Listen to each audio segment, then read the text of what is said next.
मित्रांनो नमस्कार. डिजिटल डीजी यूट्यूब चॅनलमध्ये तुमच्या सगळ्यांचं हार्दिक स्वागत आहे. मित्रांनो, शेतीमध्ये रासायनिक खतांचा वापर एवढ्या मोठ्या प्रमाणात झालेला आहे की प्रत्येक शेतकऱ्याला आता चढाओढ लागलेली आहे की शेजाऱ्यांनी जर 2 पोती खत टाकलं तर आपण त्या ठिकाणी दुसरा शेतकरी 3 पोती खत टाकतो. शेजाऱ्यांनी जर 2 फवारण्या काढल्या रासायनिकच्या तर आपला शेजारचा शेतकरी 3 फवारण्या करतो. ही जी चढाओढ चाललेली आहे मित्रांनो, यामध्ये शेतीचं जे जमीन आहे, जो भूभाग आहे तो टणक होत चाललेला आहे. सेंद्रिय पद्धतीनं जर तुम्ही तुमच्या शेतामध्ये सेंद्रिय प्रोडक्टचा उपयोग केला तर त्याचा परिणाम देखील चांगल्या प्रमाणात होतो आणि शिवाय शेतकऱ्यांचा खर्च देखील वाचतो. आता तुम्हाला माहीत असेल की आपल्या शेतामध्ये गहू असेल, हरभरा असेल, मका किंवा खरीप रब्बी जेही पीक असतील तर या पिकांना आपल्याला औषध फवारणी, खत टाकणे याचा प्रचंड मोठ्या प्रमाणात खर्च येतो आणि जेव्हा आपण वजाबाकी करतो तेव्हा शेतकरी मायनसमध्ये असतो. हा खर्च जोपर्यंत कमी होत नाही आणि जोपर्यंत आपण याची वजाबाकी ताळेबंद ठेवत नाही तोपर्यंत आपला शेतकरी हा जो प्रॉफिटमध्ये येणार नाही. आता या ठिकाणी आपण या संदर्भात सविस्तर माहिती जाणून घेणार. सर नमस्कार. नमस्कार. सर, आता जो रासायनिक खताचा वापर वाढलेला आहे आणि यामध्ये शेतकऱ्यांचा जो खर्च आहे तो मोठ्या प्रमाणात खर्च वाढतो. उदाहरणार्थ आता ही मका बघितली तर हे माझेच एक चुलत भाऊ आहेत किंवा माझेच एक बंधू आहेत, त्यांचा खर्च इतका मोठ्या प्रमाणात वाढला की जेव्हा ते माल आपला निघतो आणि जेव्हा ते बेरीज वजाबाकी करतात तेव्हा मायनसमध्ये असतं. याचं कारण आम्ही शोधलं की खतं असेल, रासायनिक खतं असेल, औषधी असेल तर याचा जो खर्च आहे तो वाढलेला आहे आणि शेती जी आहे रासायनिक खतामुळं परत पिकांची क्षमता देखील कमी होते. यावरती शेतीचा जो खर्च आहे तो कमी कसा करायचा यावरती आम्हाला तुम्ही या ठिकाणी मार्गदर्शन करा. बरोबर बोललात सर. नमस्कार. आज जर ही जी मकाची परिस्थिती बघतोय आपण, ज्यावेळेस आम्ही स्वतः ज्यावेळेस प्लॉटला आलो होतो त्यावेळेस पिकाची परिस्थिती अगदी गुडघ्याच्या खाली होती. बरोबर. आणि जर 20 ते 25 दिवसात बघितलं तर आज तुम्ही बघू शकता जवळजवळ पुढे 9 ते 10 फूट उंची गेलेली आहे. बरोबर. आणि क्वालिटी पण एकदम छान आहे. क्वालिटीचा जर विचार केला तुम्ही, पंजा लावून दाखवा सर. इथं किती होतं? पूर्ण हात बसतोय याच्यावर. पूर्ण हात यामध्ये बसतोय. म्हणजे अक्षरशः ही मेटाकुटीला आलेले शेतकरी होते का त्यांचं म्हणणं असं होतं, सर आम्ही भरपूर साऱ्या प्रमाणात खर्च करतो या शेतीवर, पण हवं तसं उत्पन्न आम्हाला निघत नाही, हवं तसं पीक आम्हाला निघत नाही आहे. तर या मका पिकावर आम्ही जैविक तंत्रज्ञानाचा वापर केला. तो जैविक तंत्रज्ञान असं का जसं आपण बघतो 2 ट्रॉल्या शेणखत आपल्याला पाहिजे असेल तर भरपूर सारे शेतकरी 8,000, 9,000, 6,000, 7,000 असा खर्च करतात. जे आपलं जैविक तंत्रज्ञान आहे त्यामार्फत आपल्याला असं लक्षात आलं का जो शेतकरी खर्च करतोय, आज जर शेणखत बघितलं तर जसं जुन्या प्रमाणात जसं रापलेलं शेणखत होतं आज त्या प्रमाणात नाही. आज काय होतंय, ज्यावेळेस शेणखत बाहेर येतंय त्यावेळेस आपण लगेच शेतामध्ये टाकतोय. म्हणजे जे शेणखत असतं ते उष्ण प्रमाणाचं असतं. ते उष्ण प्रमाणाचं असल्यामुळं काय होतं, जे आपल्या जमिनीमधले बॅक्टेरिया आहे, जीवाणू जे म्हणतो आपण, ते मरण पावत आहेत. तर आपल्याला असं शेणखत पाहिजे का ते कुठंतरी रापलेलं पाहिजे. तर ह्या जैविक तंत्रज्ञानाच्या मार्फत आम्ही सरांना जबरदस्त अशी ट्रीटमेंट त्यांना दिली होती.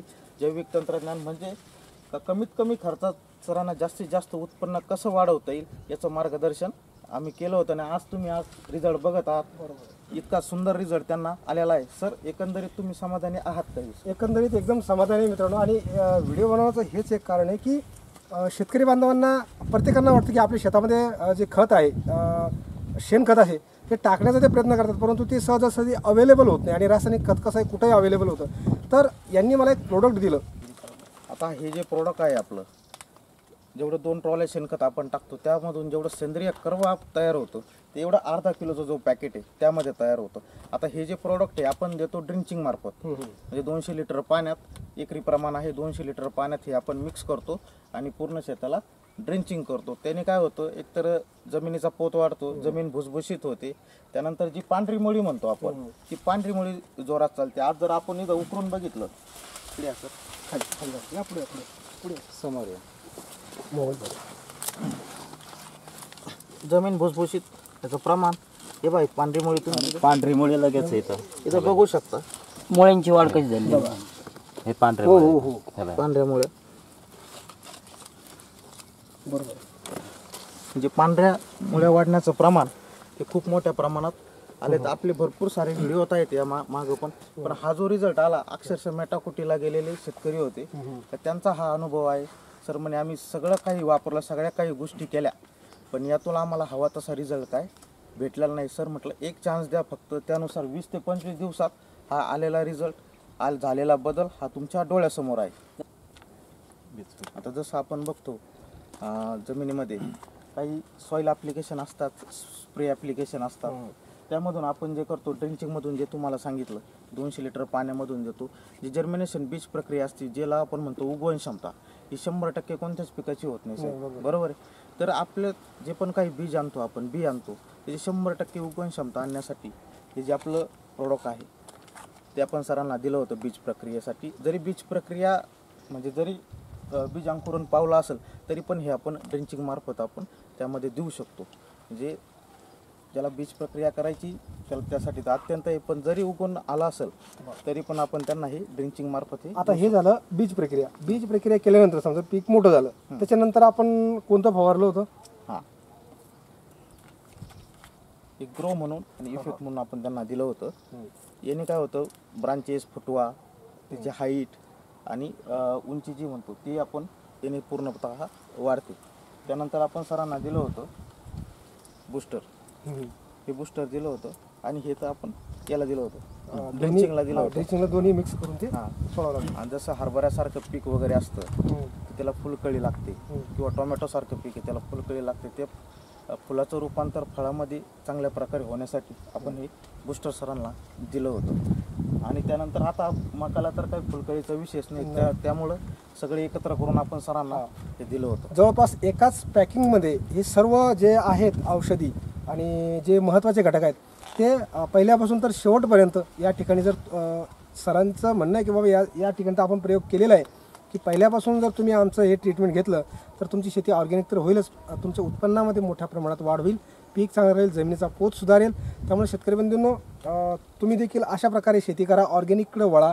हे प्रोडक्ट घ्या असं नाही, कोणतंही घ्या पण ऑर्गॅनिक पद्धतीने चला. आणि आता तुम्ही जर रिझल्ट बघितला आणि तुम्हाला जर हवं असेल या पद्धतीचे जे प्रोडक्ट हवं असेल, नेसेसरी नाही घ्यायचं नाही, कोणतंही घ्या. या व्हिडिओचा उद्देश असा आहे की ऑर्गॅनिक फार्मिंगकडे वळा आणि सगळ्यात महत्त्वाचं म्हणजे तुमचं उत्पन्न वाढवा. आता तुम्ही बघितलं इतकी टवटवीत ही मका आहे, तर आम्ही जो प्रयोग केलेला आहे हा प्रयोग जर तुम्हाला करायचा असेल तर तुम्ही कमेंट्स करा, आम्ही तुम्हाला हे प्रोडक्ट पाठवण्याचा प्रयत्न करू. आणि तुम्हाला जर हवं नसेल तर तुम्ही कुठूनही घ्या, तुमच्या शेजारी बाजारून घ्या, काही प्रॉब्लेम नाही. आणि जर तुम्हाला हवं असेल तर तुम्ही कमेंट करू शकता, आम्ही तुम्हाला हे प्रोडक्ट पोहोचवण्याची सुविधा करू.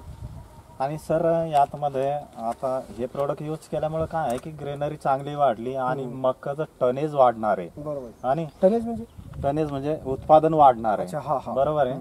आता उत्पादन हे 1.25 पटीनं तरी शिल्लक येणार आहे शेतकऱ्याला, बरोबर आहे. आणि पहिले काय होत होतं की पाऊस पडल्याच्या नंतर जमिनीचा असा छान सुगंध यायचा मातीचा, बरोबर आहे. आणि जमिनीमधून गांडूळवरती यायचे, त्याला आपण शिदोड म्हणतो सर, बरोबर आहे. आता ते शिदोड काय करायचे की एका छिद्रातून वर यायचे, परत दुसऱ्या छिद्रातून खाली जायचे, परत वर यायचे. म्हणजे आपल्या जमिनीला हे करायचे, भुसभुशीत करण्याचं काम गांडूळ करत होते. आता जर जमीन परवडली नाही तर शेतकरी जमीन पिकवणं सोडून देईल आणि उत्पादन खर्चामध्ये घटेल, बरोबर आहे. त्याच्यासाठी ही टेक्नॉलॉजी जी आपण दिलेली जैविक टेक्नॉलॉजी, तर या जैविक टेक्नॉलॉजीचा फायदा असा झाला की जमीन पण भुसभुशीत झाली, पांढऱ्या मुळांचा विकास झाला, खोड मजबूत झालं पिकाचं, आणि त्याला कणसाचं साईज ही जबरदस्त आहे. म्हणजे नेमकेच कणस पडायला लागले, परंतु साईज खूप मोठ्या प्रमाणात येणार आहे. तर तुम्ही स्वतःहून हे प्रोडक्ट मागू शकता, कारण रिझल्ट तुमच्या समोर आहे. एकदम चांगल्या क्वालिटीचं या ठिकाणी हे प्रोडक्ट आहे. आम्ही कोणत्याही प्रकारचा या ठिकाणी प्रचार करत नाही आहे. जर तुम्हाला हवा असेल तर कमेंट करा, नसेल तर कुठे घ्या. फक्त ऑर्गॅनिक पद्धतीनं तुमच्या शेतामध्ये जो उपयोग आहे ऑर्गॅनिक प्रोडक्टचा तो वापरण्यास सुरुवात करा. धन्यवाद. नमस्कार. नमस्कार.